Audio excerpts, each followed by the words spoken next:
počast u svim srpskim žrtvama koje su ikada stradale od ustaškog noža.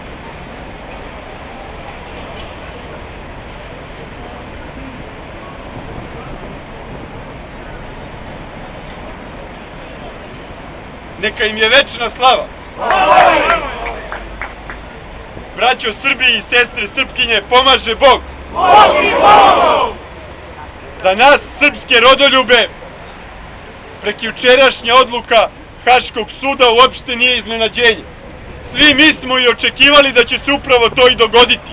Godinama unazad upozoravamo srpsku javnost, veleizdajničku prethodnu vlast, da će se to dogoditi. Oštro smo se protivili svakome isporučenju srpskih junaka u Haški tribunal.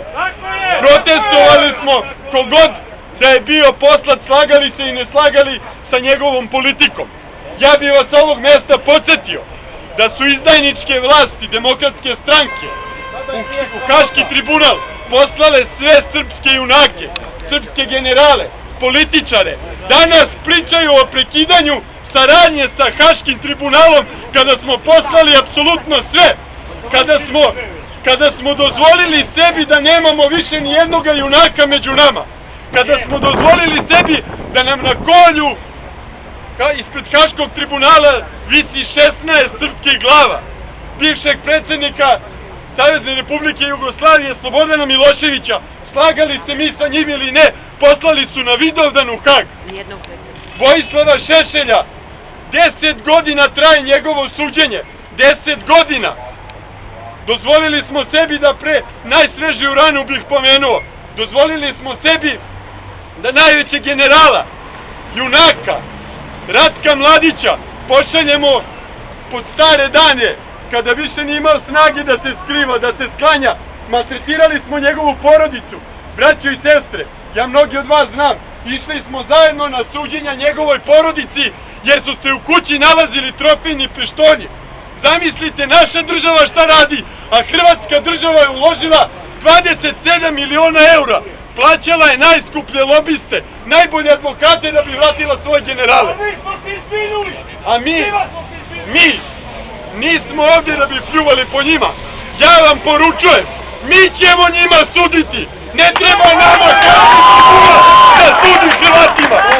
Pa mi smo sa njima uvek lako na kraj izlazili. Mi od naše vlasti zahtevamo prestanak saradnje sa svim evropskim institucijama, sa državama koje su priznale nezavisnost Kosova. Zahtevamo da se sada pod hitno pokrene prekid pregovora oko Kosova i Metohije sa terorističkim vlastima. Zahtevamo da se ni po koju cenu, i sada ćemo krenuti, ja se izvinjavam što koristim i ovu situaciju, u kampanju borbe protiv integrisanog upravljanja administrativnim prelazima. Nikada nećemo dozvoliti da između Srbije i Kosova postoji granica.